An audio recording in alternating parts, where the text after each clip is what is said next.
Les travaux de la deuxième session ordinaire 2013 de l'Assemblée nationale se poursuivent à l'hémicycle. 2 points étaient inscrits ce matin à l'ordre du jour des débats. Paiement anticipé des salaires du mois d'octobre 2013, réaction dans ce journal des différentes centrales syndicales. Fin de la rencontre ministérielle de la commission du bassin du lac Tchad, à l'ordre du jour le désensablement du lac Tchad. Messieurs, mesdames, bonsoir et merci de suivre cette édition. Les 100 femmes du Niger, c'est l'intitulé d'un ouvrage que la cantatrice Zabaya Ousseï a présenté ce matin au président de la République, chef de l'État Issoufou Mahamadou. Cet ouvrage qui a vu le jour grâce à l'appui du Fonds des Nations Unies pour la population dresse le portrait de 100 femmes nigériennes qui, de par leur talent et leur combativité, se sont distinguées dans bien de secteurs, notamment ceux relatifs au bien-être des populations. Une sorte de femme modèle parmi lesquelles Zabaya Ousseï.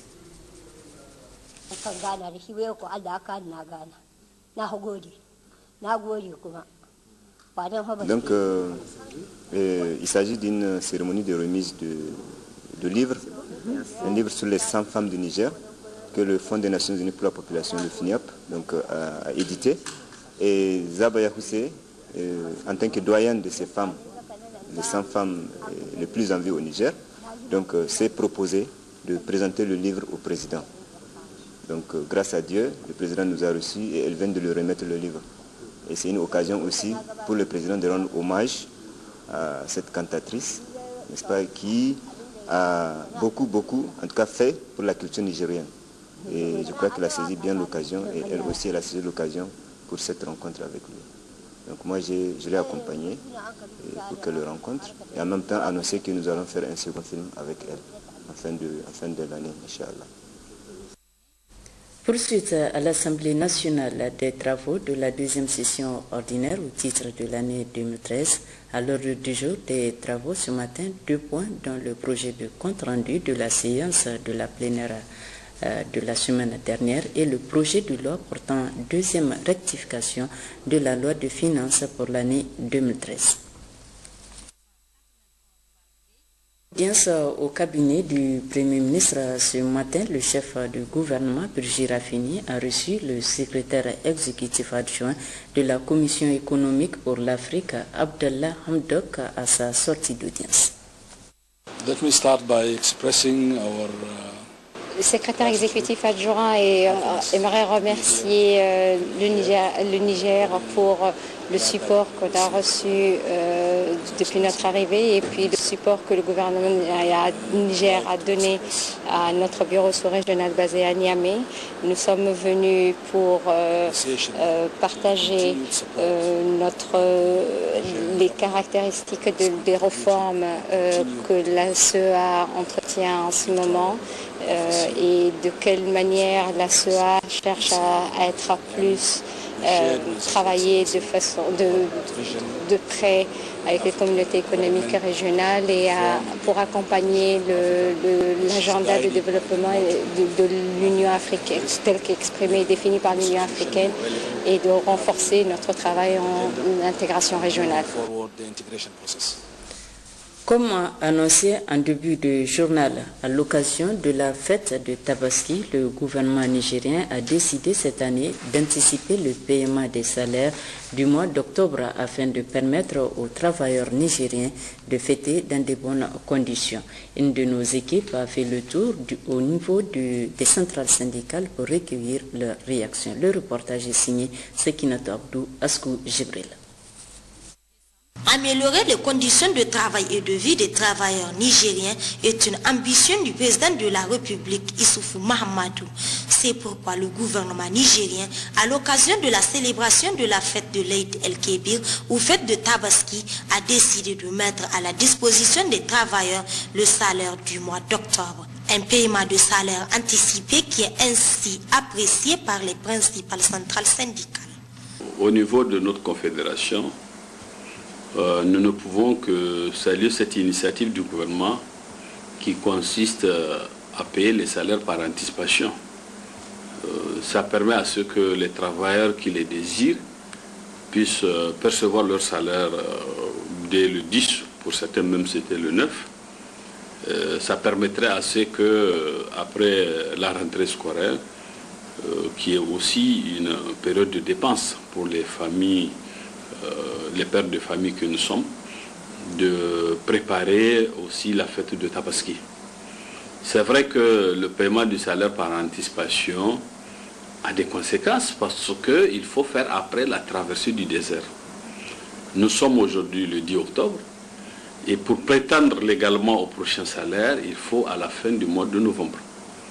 Donc tout ce que nous pouvons demander aux travailleurs qui ont perçu leur salaire, c'est de prendre leurs dispositions. Les fonctionnaires n'ont pas ce besoin de salaire pour payer leurs moutons ou bien faire face aux dépenses de la fête.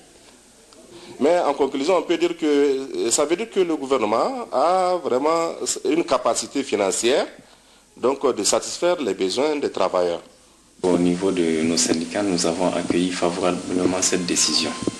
Mais compte tenu d'un certain nombre de faits, parce qu'il y avait eu le carême, vous n'êtes pas sans savoir que cela nécessite suffisamment de dépenses. Il y avait eu la fête aussi de Ramadan, la rentrée scolaire, et s'ajoute encore cette fête de Tabaski qui nécessite énormément de dépenses. Quand même, c'est vraiment une bonne chose. Nous pouvons que féliciter quand même le gouvernement et le chef de la République. Mais néanmoins, cette décision n'est pas sans conséquence parce que c'est vrai, nous allons prendre nos salaires et faire la fête comme ça se doit dans des conditions favorables, mais nous aurons une situation quand même difficile à gérer parce que pratiquement ça fait 50 jours d'attente. Nous, notre souhait, c'est qu'aujourd'hui, ce salaire anticipé soit considéré comme étant un 13e mois. Ce paiement anticipé des salaires indique que notre trésorerie se porte bien et cela témoigne de la volonté du gouvernement de la 7e République à contribuer à l'épanouissement de la population nigérienne. Télé Sahel reçoit ce soir un invité du journal, Johnson Bien-Aimé, représentant résident du plan Niger. Monsieur Johnson, bonsoir. Bonsoir. Et merci d'être venu. Avec lui, nous allons parler de la célébration de la journée internationale de la jeune fille, célébration qui sera faite demain 11 octobre 2013. Ce sera dans quelques instants. Réuni à son siège national afin d'examiner la situation politique de notre pays, le bureau exécutif du réseau des ONG de développement et associations de défense des droits de l'homme et de la démocratie RODAD a rendu publique une déclaration dont voici la teneur. Après 2 années et demie à la tête de la présidence de la République du Niger, son Excellence Mahamadou Issoufou est aujourd'hui en train de gagner un pari que plusieurs chefs d'État, passés à la tête de notre pays, ont tergiversé à réaliser. Ce pari n'est autre que celui d'avoir réussi à réunir les Nigériens derrière un seul idéal, à travers un gouvernement d'union nationale qui demeure une démarche inédite dans l'histoire politique de notre pays. C'est dire que le pragmatisme du président Issoufou Mahamadou est sans commune mesure et les Nigériens de tous les bords se doivent d'adhérer au programme de renaissance de notre pays. Il s'agit là d'un tournant spectaculaire et décisif dans l'histoire du Niger qui repose désormais sur une adhésion massive et effective des vaillantes filles et des vaillants fils du pays autour de ce vaste chantier que représente le programme de renaissance initié par le président Mahamadou Issoufou. Il reste désormais clair que la haine, l'intolérance et l'extrémisme sont à jamais bannis de la conduite de nos concitoyens qui ont enfin compris que le pouvoir est pour le peuple. Il nous reste ensemble d'œuvrer pour le bonheur du peuple conformément à la devise progressiste du président Issoufou. Cependant, il y a lieu de reconnaître que cette vision de rassemblement n'arrive toujours pas à faire l'unanimité chez tous nos concitoyens. En effet, comme à l'accoutumée, certains individus bien connus des Nigériens tergiversent à admettre la réussite d'une telle action. Ils restent toujours à l'écart, convaincus qu'ils sont que le Niger ne saurait se construire sans leur présence dans la sphère de gestion des affaires du pays. Cette vision, somme toute machiavélique et au-delà rétrograde, dénote une fois de plus du caractère mesquin et rancunier de certains politiciens qui n'arrivent toujours pas à faire table rase sur leur guéguerre passée pour se consacrer résolument et ensemble à la tâche de construction du pays. Pour cette classe de concitoyens sans une réelle élévation d'esprit, nous osons espérer que dans un proche avenir, qu'ils renoncent à leur égocentrisme pour s'ouvrir aux autres dans le seul intérêt national, non pas sur la base de calculs claniques et partisans qui ont toujours conduit notre pays vers un éternel recommencement. Le RODAD lance un appel pressant à tous les fils du pays pour qu'ils saisissent tous les enjeux que représente le programme de renaissance du pays pour un développement effectif et durable du Niger. Le RODAD invite donc le peuple à aller de l'avant, unis et ensemble derrière son président. Arrêtons la récréation et mettons-nous à l'œuvre pour un Niger émergent. Fait à Niamey le 2 octobre 2013, la coordination nationale. Célébration ce jour à Dosso de la journée mondiale de la vue, c'était sous la présidence du gouverneur de la région Ali Seydou Zato, Marou Elhaj Sidou et Harissou Garba. Célébrer le deuxième jeudi du mois d'octobre de chaque année, la journée mondiale de la vie est une occasion de faire prendre conscience de la grave menace que constitue la cécité pour la santé publique dans le monde en général et plus particulièrement dans notre pays. C'est pourquoi cette année, l'Organisation mondiale de la santé OMS a retenu ce thème que « Faites-vous examiner les yeux » afin d'attirer l'attention des communautés sur la place primordiale qu'occupe la consultation de routine dans la prévention des pathologies à potentiel cécitant d'une part et d'autre part la nécessité d'une prise en charge adéquate de ces pathologies. Au Niger, la cécité avec son taux de prévalence de 2,2%, l'un des plus élevés du monde, mais évitable car les pathologies responsables sont pour la plupart évitables ou traitables. En procédant au lancement de ces activités, le gouverneur de la région de Dosso, M. Seydou Ali Zataou, dira que depuis le 10 octobre 2002, date de l'appel de l'OMS à l'endroit des communautés internationales pour l'établissement d'un véritable partenariat afin de stopper le problème des maladies cécitantes, des efforts substantiels ont été réalisés dans notre pays grâce à l'appui des partenaires au développement dont CBM, le Fonds commun, l'Union européenne et l'OMS en structurant et renforçant la santé oculaire par un meilleur suivi des activités et le renforcement des capacités des agents de santé. Pour ce faire, a poursuivi M. Seydou Ali Zataou, l'État, avec l'appui des partenaires techniques et financiers du secteur de la santé, poursuivra ses efforts afin d'intensifier le dépistage et la prise en charge des cas de troubles oculaires. La région de Dosso, consciente de la situation préoccupante de la lutte contre la cécité, se fixe les objectifs suivants. Améliorer la prise en charge des cas, veiller à l'approvisionnement régulier des centres de santé en médicaments, renforcer l'intégration des activités dans le paquet minimum d'activités de nos formations sanitaires et faciliter l'accès aux soins. C'est pourquoi le gouverneur de la région de Dosso, tout en remerciant l'ensemble des partenaires qui soutiennent notre pays dans le domaine de la santé, a exhorté l'ensemble des acteurs à jouer le rôle qui est le leur pour une meilleure lutte contre ce fléau. Peu après, M. Seydou Ali Zataou a effectué une visite guidée du service ophtalmologique où 30 patients sont retenus dans le cadre de cette journée afin de subir des consultations et soins gratuits. Notons qu'auparavant, le responsable du service ophtalmologique a tenu à sensibiliser le public présent sur les différentes formes de pathologies oculaires, leurs conséquences et les mesures préventives. En marge de cette cérémonie, le gouverneur Seydou Ali Zataou s'est rendu au niveau des services d'urgence du centre hospitalier de Dosso où sont admis 3 accidentés gravement blessés pour constater leur état de santé et leur souhaiter prompt rétablissement, puis à la morgue de ce dit centre où se trouve le corps d'un de ces accidentés. Notons que l'accident s'est produit hier nuit aux environs de 22h30 sur l'axe Belagaya ou un bus de Sunna Transport en partant sur Gaïa, voulant éviter des nids de poules, dérape pour marcher sérieusement sur un véhicule touriste en provenance de Gaïa avec 4 passagers à son bord, dont 3 de nationalité nigériane, mais très malheureusement, le chauffeur a rendu l'âme sur place. Paix à son âme. Demain, ce sera une autre journée. La communauté internationale célébrera en effet la 2e journée internationale de la jeune fille et Plan International qui est une organisation de développement communautaire centrée sur l'enfant travaillant dans plus de 110 pays et qui vise à améliorer la vie des plus vulnérables et des jeunes défavorisés. Saisit cette opportunité pour exhorter les nations à accorder une priorité à une éducation de qualité pour les filles, facteur essentiel dans la lutte contre la pauvreté. À ce titre, nous avons sur ce plateau M.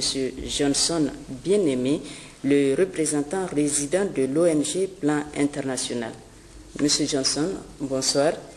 Plan International fait partie du comité d'organisation de cette journée, de la journée qui sera célébrée demain, la journée de la jeune fille, et mettra l'occasion à profit pour lancer un nouveau rapport sur la situation des filles dans le monde dans le cadre de sa campagne internationale « Parce que je suis une fille ». Alors, quel est l'objectif du plan à travers cette campagne? Merci de m'avoir reçu sur votre plateau. Parce que je suis une fille est une campagne internationale de plan qui lutte contre l'inégalité de sexe. Et l'objectif poursuivi est de développer le capital humain des filles à l'aide de connaissances, de compétences qui leur seront utiles pour acquérir les atouts nécessaires pour réussir dans la vie. En un mot, c'est ce que je peux résumer pour toi. Oui, nous savons que l'éducation est un domaine clé de la campagne pour un accès universel des filles à un enseignement de qualité. Alors, quels sont les objectifs que le plan s'est fixé pour atteindre le résultat escompté? Bien. Parce que je suis une fille est une campagne qui appelle à faire de l'éducation des filles une priorité pour les dirigeants du monde. L'achèvement par les filles d'une éducation secondaire de qualité, un axe majeur de l'action internationale. De plus, l'augmentation du financement de l'éducation pour les filles, mettre un fin au mariage des enfants, la fin de la violence sexiste dans et aux alentours des écoles, et aussi bien permettre aux filles et garçons de participer au processus décisionnel et à inspirer ceux qui ont le pouvoir de décision. Ce sont les grandes lignes de ce qu'on cherche. Oui, monsieur le représentant, le programme de cette campagne est un programme très ambitieux et louable. Alors, envisagez-vous de travailler avec d'autres partenaires pour la réussite de l'action? Très bonne question. Effectivement, notre travail est basé essentiellement sur le partenariat. Et Plan reconnaît que pour faire des progrès significatifs pour les filles, surtout, il est nécessaire de travailler avec, les services publics de l'État, les agences des Nations Unies, les ONG internationales, la société civile, les structures communautaires et secteur privé, et particulièrement pour former des partenaires intervenants. Donc on n'est pas seul, on regarde l'ensemble des acteurs. Alors quel est votre dernier mot par rapport à la célébration demain de cette journée? Merci. L'ambition du plan à travers la campagne « Parce que je suis une fille » est bien sûr de soutenir 4 millions de filles afin qu'elles reçoivent une éducation adéquate, des compétences et le soutien dont elles en ont besoin pour passer de la pauvreté à des opportunités claires. En plus, le plan vise à atteindre 40 millions de filles et de garçons indirectement en termes d'amélioration de leurs conditions à travers des programmes et des transformations sensibles au genre et au sexe. Et enfin, globalement, le plan vise à atteindre 400 millions de filles à travers le monde par un changement de politique. Nous visons également l'amélioration quantifiable au niveau des décideurs, des services et du soutien du gouvernement pour l'égalité des sexes et les droits des filles. Ainsi, je profite de votre plateau pour inviter chacune et chacun dans vos téléspectateurs pour s'engager à prendre les actions à leur portée en faveur de l'éducation des filles. Je vous remercie. Et la cérémonie, c'est demain, à quelle heure? La cérémonie est prévue, si je crois bien, à travers les invités du gouvernement, demain à 15h. À 15h. Oui. Rendez-vous donc est pris demain à 15h au Palais des Congrès. Bien sûr. Bien sûr. Merci, Monsieur Johnson, merci d'avoir répondu à notre invitation. Suite de cette édition, clôture hier après-midi à Niamey des travaux de la 4e réunion ordinaire du comité régional de pilotage du programme de développement durable du bassin du lac Tchad. C'est le directeur de cabinet du ministre de l'Hydraulique et de l'Assainissement qui a présidé la cérémonie. Le compte-rendu de Sani Souf et Moussa Yahya. Après 2 jours d'intenses travaux, les participants à la 4e réunion ordinaire du comité de pilotage du programme de développement durable du bassin du lac Tchad ont validé le rapport d'activité 2013 et adopté le programme de travail et le budget 2014. Toutefois, en vue de corriger les erreurs du passé et de permettre l'atteinte de l'objectif principal du programme, à savoir réduire durablement la pauvreté des populations vivant des ressources du lac Tchad, les participants à cette 4e réunion de Niamey ont adopté quelques recommandations. À la coordination régionale du programme, d'encourager les échanges d'expériences entre les équipes du programme avec d'autres programmes et projets, de réviser le manuel de mise en œuvre du Fonds de développement local pour d'une part rehausser le seuil des montants alloués et d'autre part supprimer l'étape d'approbation de la coordination régionale. Au secrétariat exécutif de la commission du bassin du lac Tchad d'effectuer une mission de la CBLT au siège de la banque afin de faire avancer les dossiers en instance. La conduite des travaux de cette 4e réunion ordinaire a entièrement répondu aux attentes des autorités qui mettent tout en œuvre pour l'épanouissement des populations du bassin du lac Tchad. Il ressort à l'issue de vos travaux d'importantes recommandations qui seront traitées avec la plus grande attention en vue de permettre à nos États et au secrétariat exécutif de la CBLT d'être plus performants et contribuer ainsi de façon significative à la mise en œuvre des activités de la Prodébalt. De même, je profite de cette occasion pour inviter à bien cerner la volonté des plus hautes autorités de ce pays, au premier rang desquelles son Excellence M. Issoufou Mahamadou, président de la République, chef de l'État, président en exercice de la CBLT dans la recherche des voies et moyens pour la préservation et la sauvegarde des ressources naturelles du bassin du lac Tchad. 2014 constitue une année charnière pour la mise en œuvre du Prodébalt et au cours de cette année, la conduite des activités de ce projet lancé en 2009 devrait atteindre les 95%. L'ambassadeur de Suisse au Niger séjournant depuis hier dans la région d'Agadez, Hans Rodolphe Odel, a été accueilli par les autorités régionales avant d'avoir des entretiens avec ces dernières. Moussa Efale. Dans l'après-midi d'hier, le diplomate suisse a eu un autre entretien avec le secrétaire général de la région d'Agadez, Bruno Zurklo-Nimega, en présence des responsables académiques de la région d'Agadez.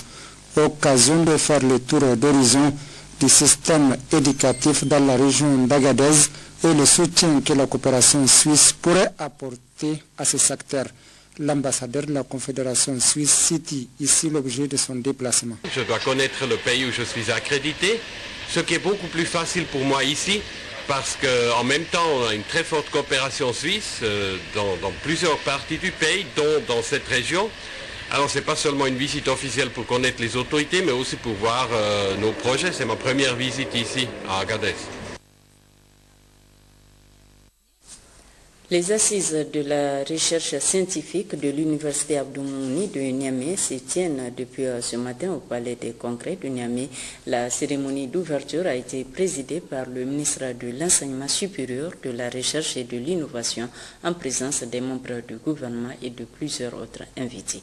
Guy Mathieu Tia, Issoufou Souleyman. Ce conseil scientifique réunit les éminents enseignants-chercheurs des universités de Niamey, Maradi, Tawa et Zender, ainsi que des représentants des universités d'Afrique de l'Ouest et de France.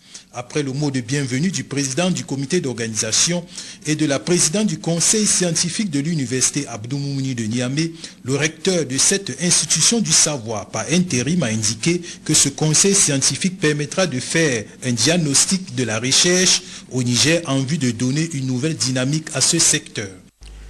Les multiples recherches et les résultats obtenus dans les laboratoires des facultés, instituts et écoles de l'université Abdou Moumouni de Niamey constituent assurément un riche patrimoine pour le Niger qui ne demande qu'à être valorisé.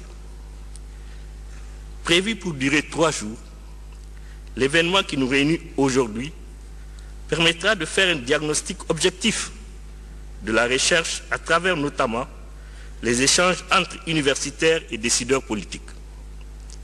Il déterminera également les stratégies idoines susceptibles d'insuffler une nouvelle dynamique à ce secteur des plus importants de la vie nationale. Je suis convaincu que le Niger peut apporter sa contribution singulière, notamment comme un vaste laboratoire dans des domaines tels que l'agroalimentaire, dans le domaine de l'énergie ou dans le domaine de la santé par exemple. La recherche sert aussi l'intérêt général.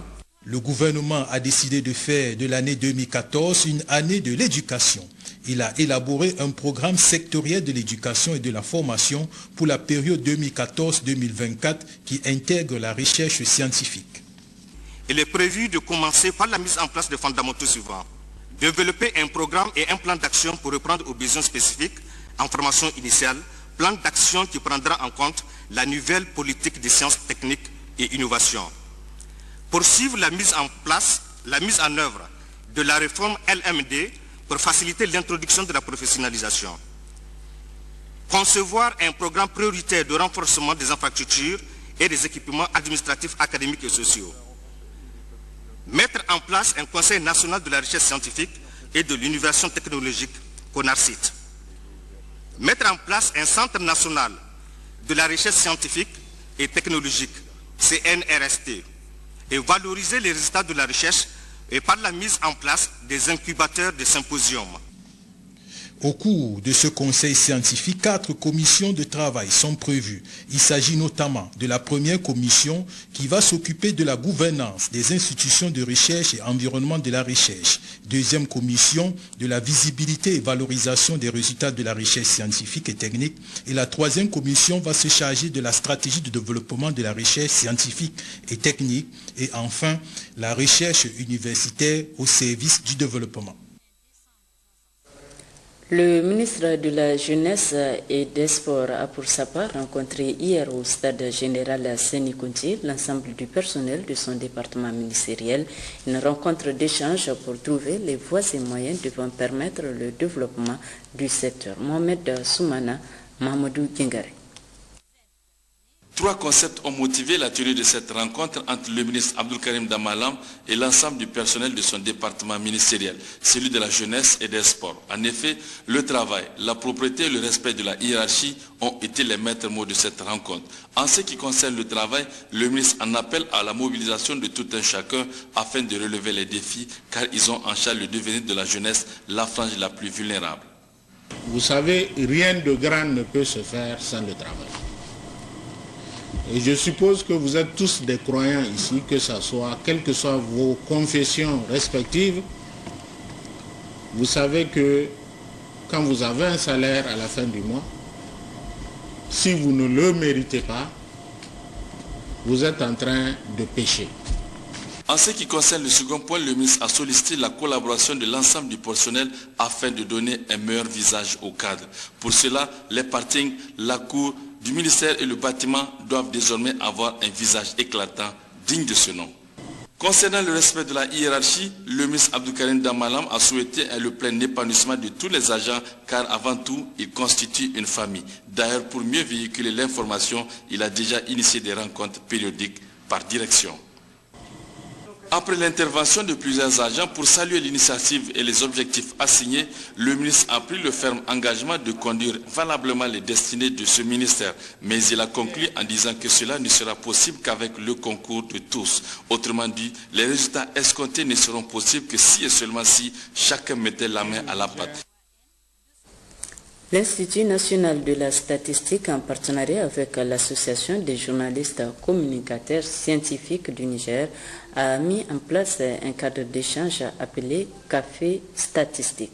Ceci pour s'ouvrir non seulement aux médias, mais également à tous les utilisateurs des données statistiques.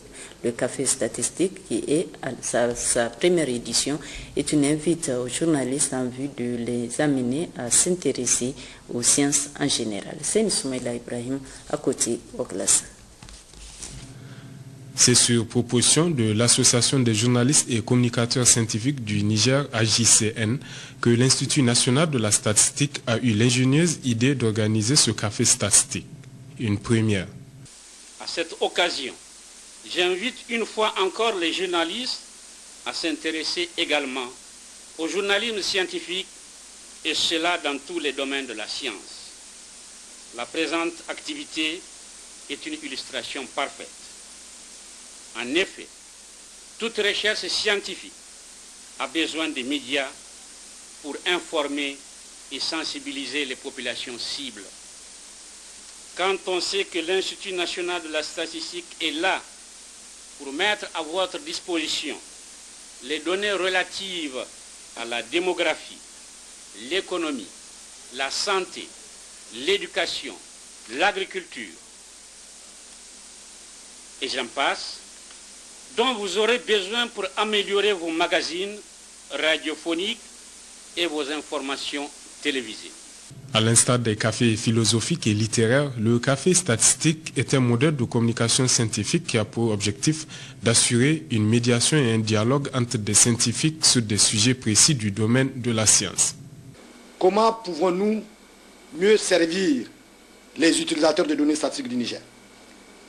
C'est donc la mission que nous confions à ce café statistique, qui doit être donc un cadre pour nous, qui doit nous permettre d'échanger avec les médias, avec les journalistes, avec les utilisateurs de données, afin que cela contribue à renforcer et à développer le dialogue qui existe déjà entre l'INS, les médias et les principaux utilisateurs de données statistiques, afin, comme on dit, de démystifier la statistique, pour rendre les données statistiques accessibles au plus grand nombre, pour améliorer la qualité des données statistiques que nous produisons, et pour en améliorer aussi la régularité, et enfin, pour nous permettre de mieux prendre en compte les besoins et les préoccupations des principaux utilisateurs des données statistiques du Niger.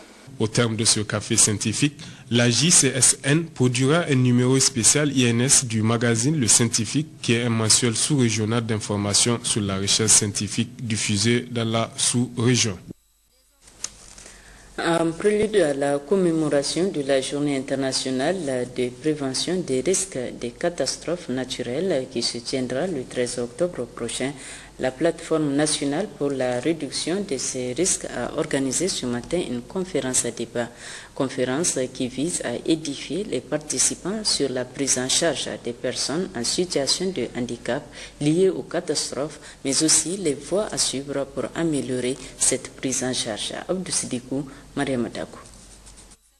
De par le monde, les personnes en situation d'handicap font partie des couches les plus marginalisées de la société et leur sort est encore plus inquiétant en cas de catastrophes naturelles.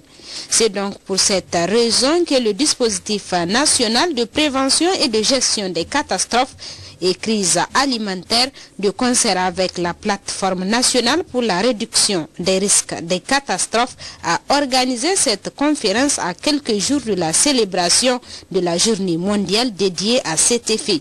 Donc, nous avons tenu dans l'organisation de cette journée, qui est une activité de la plateforme nationale de gestion des risques des catastrophes, à faire une conférence de débat pour débattre donc de la question de la problématique de la prise en charge des personnes en situation de handicap au moment des catastrophes. C'est ça l'objet de la manifestation que nous avons organisée ici. L'exposé que la Direction générale de la protection civile a présenté, qui concerne la réduction de la vulnérabilité des personnes en situation de handicap lors des catastrophes.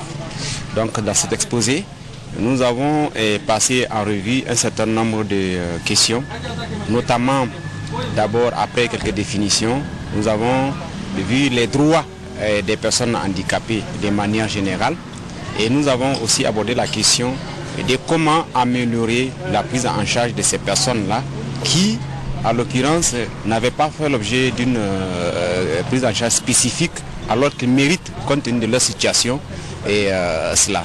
Nous pensons que désormais, il va y avoir une évolution et en tout cas un changement de comportement des acteurs de la gestion des catastrophes parce qu'ils vont encore mieux prendre en charge cette communauté-là.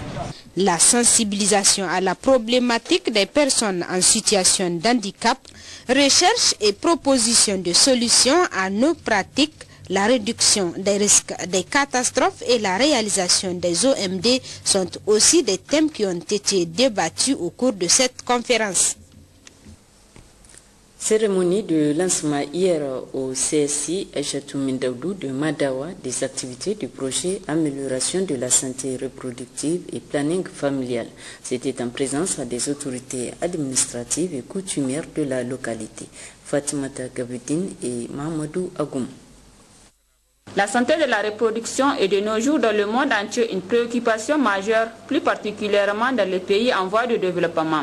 Cependant, vu l'accroissement du taux de mortalité et d'handicap de plus en plus élevé, aussi face à l'accroissement rapide de la population dans les pays en voie de développement avec comme conséquence une augmentation des besoins en services sociaux, une attention attentive a été portée sur la santé de la reproduction au Niger par tous les gouvernements qui sont succédés afin de mieux répondre aux besoins des populations. Le représentant national de l'ONG ACTPIN, M. Menassara Ibrahim, dira que depuis la création et la mise en service du Centre national de santé de planification familiale, des efforts énormes ont été fournis par l'État du Niger avec l'appui des partenaires techniques et financiers. 5 communes du département de Madawa bénéficieront de ce projet santé de la reproduction qui est le résultat d'une coopération entre l'État du Niger et le FUNAP mise en œuvre par l'ONG ACTPIN.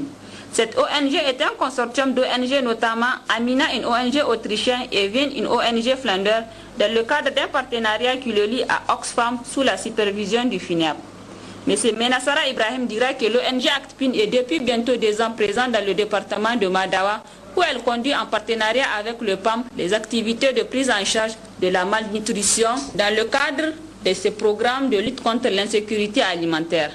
Il a terminé son allocution en exprimant au nom de toute l'équipe d'ACTPIN leur profonde gratitude à Oxfam et au FUNAP de leur avoir fait confiance. En prenant la parole à son tour, le préfet de Madawa, M. Sorka Munkaila, dira que la santé de la reproduction est devenue une cible des programmes de santé dans le monde entier. Pour ce faire, 2 grandes voies ont été adoptées par le gouvernement et les bailleurs de fonds dans le but d'améliorer cette santé. L'objectif poursuivi est de sensibiliser la population des CSI concernés sur les bienfaits de l'utilisation des services privés et publics de santé, les méthodes de planification planification familiale, la prévention des maladies sexuellement transmissibles, VIH, SIDA, ainsi que sur la médecine générale et la lutte contre la malnutrition. Ces projets qui concernent 37 660 habitants appartenant à 5 380 ménages et villages cadrent bien avec le programme de renaissance du Niger dans son volet santé, a-t-il ajouté. M. Sorka Munkaila a terminé son propos en encourageant et en remerciant les ONG partenaires, notamment ACTPIN, Oxfam et FUNIAP, pour les efforts inlassables qu'ils ne cessent de déployer au profit de la population. Pendant ce temps, se tenaient à Zender les travaux de l'atelier de formation des points focaux de lutte contre les maladies tropicales négligées. Cet atelier regroupe les participants venus des régions de Maradi, Agadez, Difa et Zender. Hadiza Yakouba, Fajiboukar. Financé par l'ONG HKI, cet atelier a pour objectif de renforcer les capacités des points focaux des régions et des districts dans la gestion des médicaments de lutte contre les maladies tropicales négligées. Il s'agit du trachome, l'onchocercose, la filariose lymphatique, la bilharziose et les jouets MSIAS qui sont aujourd'hui une préoccupation partagée par la communauté internationale et constituent un problème planétaire au regard des fortes morbidités qui leur sont attribuées. Chaque année, on dénombre des millions de cas de ces maladies dans le monde, dont la plupart d'entre eux vivent en Afrique subsaharienne. Pour le cas du Niger, précisément la région de Zender, le secrétaire général adjoint de la région de Zender, Issa Moussa, devait expliquer que selon l'enquête nationale de 2010, le trachome actif sévit sous forme hyper-endémique cécitante dans 4 de nos 6 districts sanitaires, avec plus de 2 personnes sur 5 atteintes dans les districts sanitaires de Magaria et Matame. Précisons que les maladies tropicales négligées ne sont pas seulement des maladies. Elles sont aussi et surtout un fléau social qui freine le développement économique des pays endémiques comme le nôtre par le handicap qu'elles peuvent entraîner. Par exemple, le trachome mal traité qui conduit au trichiasis qui rend aveugle, l'hydrocèle et l'éphantiasis qui sont des facteurs de rejet au sein des communautés, et enfin la bilharziose et les vers intestinaux qui engendrent une baisse du niveau chez les du fait de la concentration et de l'absentéisme. C'est conscient de l'ampleur et de la gravité de ces maladies dans notre pays que plusieurs activités ont été menées. Il s'agit de la campagne de masse de traitement contre les maladies tropicales et organisée chaque année dans tous les districts depuis 2003. La semaine de sensibilisation et quête de complications de la filariose lymphatique. L'organisation continuelle des camps pratiques de trichiasis au niveau de tous les districts sanitaires de la région depuis 2010. L'organisation des camps de chirurgie gratuite d'hydrocèle en 2012, entre autres. Ouverture ce matin à Tawa d'un forum sur l'état civil dans la région. C'était sous la présidence du gouverneur de la région, Hawa Mamoudou Yazirabiou.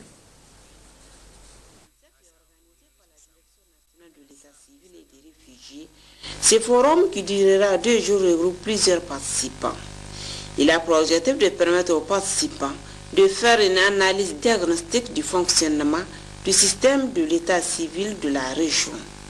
3 allocutions ont sanctionné cette rencontre, celle du vice-maire de la ville, Moussa Massalachi, qui s'est dit réjoui de ce forum régional qui consacre la mise en œuvre du programme de renforcement du système d'état civil. Bien que l'importance des déclarations et de l'enregistrement des faits d'état civil n'est pas démontrée, on peut affirmer sans risque de se tromper qu'au Niger, les indicateurs en matière d'état civil demeurent encore peu reluisants, a-t-il ajouté. Quant au représentant du ministre de l'Intérieur, Goumei Hamma, il dira que ce forum est d'une importance capitale.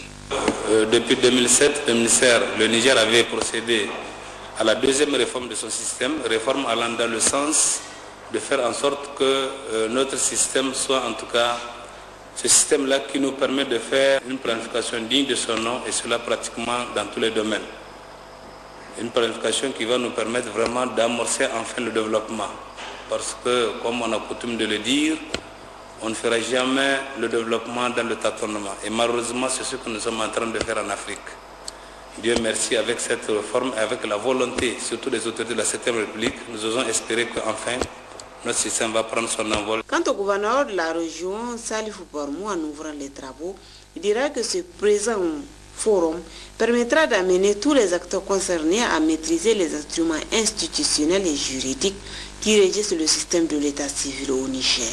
Il permettra aussi d'amener tous les acteurs concernés par ce forum de la région de Tawa que vous êtes à maîtriser les instruments institutionnels et juridiques qui régissent le système de l'état civil au Niger et s'inscrira à n'en point douter dans la dynamique de la consolidation de la démocratie à la base, de la promotion de la bonne gouvernance et du développement économique et local tel que prôné par le programme de développement économique et social et le programme Initiative 3N qui fait des collectivités territoriales sa porte d'entrée. Les agents d'état civil constituent la cheville ouvrière de l'ensemble du système.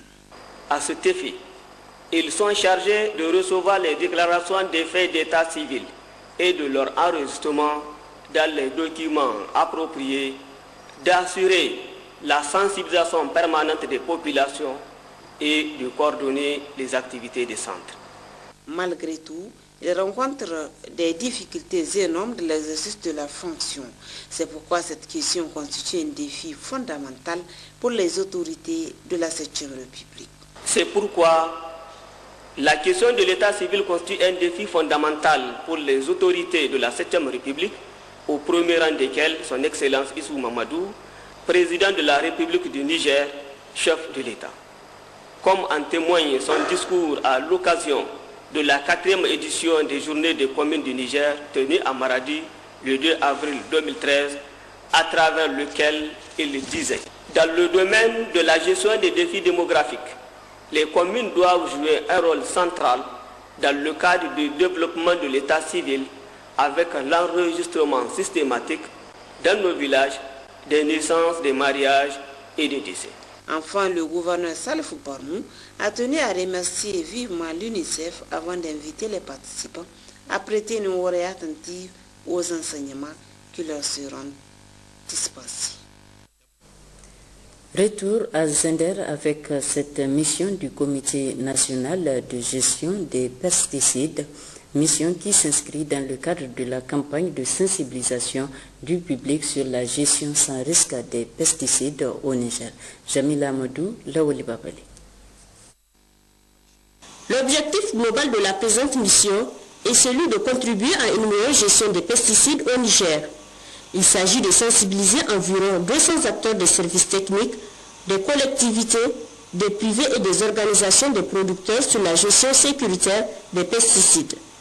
Dans son discours d'ouverture, le secrétaire général adjoint de la région de Zender a indiqué qu'au Niger, le secteur rural occupe plus de 80% de la population du pays et contribue à hauteur de 45,2% au PIB.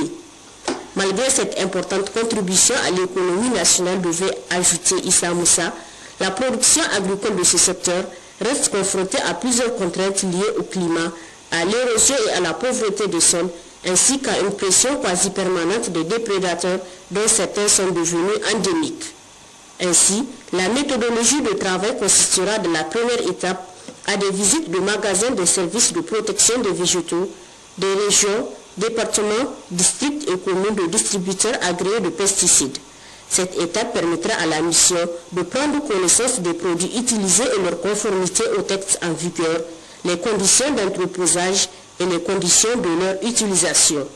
La deuxième étape consiste dans chaque région à l'organisation des mini-ateliers de formation d'une journée au niveau du chef-lieu de la région, atelier au cours duquel la mission présentera les résultats de la première étape et fera quelques présentations suivies des débats sur la gestion sans risque des pesticides.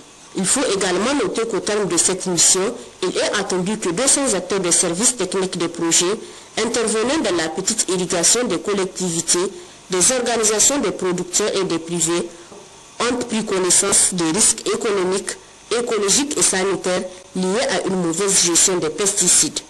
Qu'ils sont sensibilisés sur le respect de la réglementation en vigueur en matière de pesticides.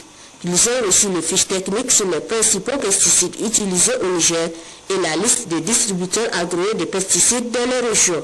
Il faut enfin rappeler que cette mission a été organisée avec l'appui du programme de productivité agricole en Afrique de l'Ouest, PPAAO, et de PUISADER. À Tilaberi, l'ONG SAIDEV vient de faire don d'une importante quantité de produits pharmaceutiques et matériels d'hygiène au CSI de Baleyara et aux populations victimes des inondations. Le compte rendu de la cérémonie de réception avec Zakari Mama. D'une valeur de plus de 4 millions de francs CFA, ce don de l'ONG SAIDEV, qui est composé d'une importante quantité de produits pharmaceutiques, de moustiquaires et matériels d'hygiène, constitue une réponse suite à l'appel lancé par les autorités départementales en vue notamment de venir en aide aux populations victimes d'inondations, lesquelles inondations ayant fait plusieurs sinistrés et occasionné nombreuses maladies, parmi lesquelles le paludisme enregistré en grand nombre au CSI de Baleyara. Peu avant de remettre ces produits et matériels d'hygiène au préfet du département de Baleyara, le coordonnateur de l'ONG SAIDEV dira que cet appui contribuera sans nul doute à soulager les populations victimes.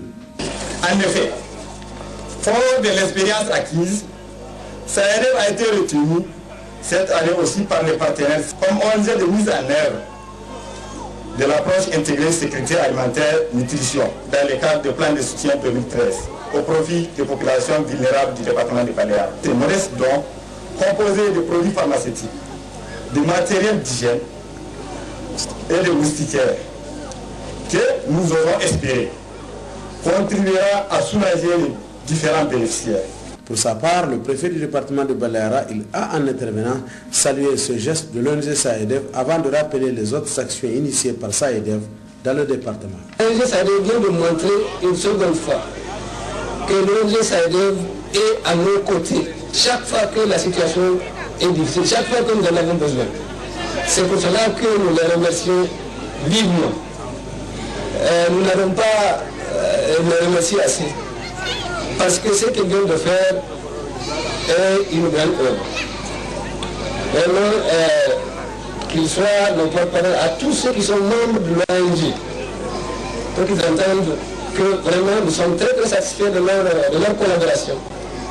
Et nous sommes satisfaits de ce qu'ils sont en train de faire chez nous. Nos populations leur sont gré. Vraiment. Pour ce qui est de l'aide qu'ils viennent d'amener aujourd'hui, je voudrais les rassurer que ces médicaments et ces produits qu'ils viennent de nous donner iront droit aux légitimes bénéficiaires. Cette cérémonie a été également une occasion appropriée pour le maire de la commune rurale et le représentant du chef de canton de Tagazar pour renouveler au nom des bénéficiaires leurs remerciements et leur reconnaissance à l'endroit de l'ONG SAIDEV pour ce don on ne peut plus significatif. Il est bon à savoir que l'ONG SAIDEV intervient depuis 2010 dans le département de Baleyara dans le cadre de la sécurité alimentaire et de la prévention de la malnutrition en partenariat avec l'État du Niger et le programme alimentaire mondial. Retenez enfin que les rideaux sont tombés hier à Tawa sur la première édition de la Coupe nationale de football du tournoi des grandes vacances avec la participation effective des 8 régions du pays. C'est le 5e arrondissement qui s'adjuge le trophée au détriment de 1 Issa, le représentant de Maradi score 2-1 en faveur de Niamey. Résumé Issouf Koudou. L'image de ce tournoi, eh bien la voici dans la main Zender en vert et Tawa en bleu après avoir disputé la finale de consolation, c'est-à-dire la 3e et 4e place. Triomphé par Tawa, 2 tirs à 1 après un score nul et vierge. Le public venu nombreux s'est empressé d'apprécier cet acte hautement plaisant, rejoignant d'ailleurs le discours prononcé par le gouverneur de la région d'Ottawa qui en a tiré un bilan très positif. En organisant la Coupe nationale du tournoi des grandes vacances de football, l'État a bien voulu créer un cadre d'échange, de fraternité et de concorde entre les fils d'un même pays, renforçant ainsi l'unité nationale si chère à son Excellence Issou Mamadou, président de la République, chef de l'État. Cette première édition de la Coupe nationale de TGV a répondu à l'attente du gouvernement car 5 jours durant, les jeunes Nigériens de toutes les régions se sont retrouvés pour rivaliser d'ardeur dans la joie, l'allégresse, la fraternité, la solidarité, l'unité, la concorde et la paix.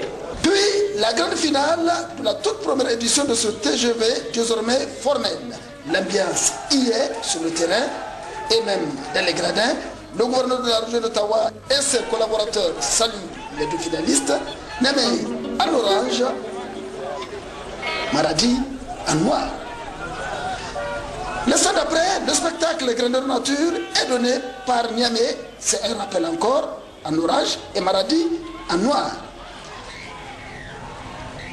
Il a fallu peu de temps pour que Maradi ouvre le score après un ratissage du ballon par Ila Julien Sanda à la 9e minute. Mais comme dit l'autre, ce n'est qu'un prêté pour un rendu, car automatiquement les Niaméens vont revenir au score par le truchement de Kader Ali. Ce fut en tout cas une première partie avec beaucoup d'engagement à l'actif, surtout de Niamey, d'où ce penalty pour faute très évidente du gardien maradien qui au passage écope d'un carton jaune. Penalty tiré avec vivacité par Zayan. Niamey 2, Maradi 1, score à la fin de la première partie sous une fine pluie. Il faut dire que Niamey avait évolué à 10 pendant tout le reste du temps. Et c'est avec diligence que les joueurs de Harobanda, le 5e arrondissement de la capitale, vont gérer cet acquis pour ainsi devenir les tout premiers vainqueurs de la Coupe nationale TGV version football, qui prochainement, selon le représentant du ministère de la Jeunesse et des Sports, M. Fougou Karam Grema, connaîtra quelques réformes. Et on va se retrouver avec la fédération pour voir dans quelle mesure, même s'il faut créer une structure qui sera sous la coupe de la fédération pour que cette frange de la population puisse en tout cas pratiquer le sport. C'était un de nos objectifs. Effectivement, là, pendant les 5 jours, là, tellement que c'était vivace, c'était intéressant. Il y avait eu plein de réserves, de machins, tout ça, mais au bout de compte, en tout cas, tout s'est bien passé. Voilà, messieurs, mesdames, ce journal est à présent terminé. Merci de l'avoir suivi et bonne suite de programme sur Télé Sahel.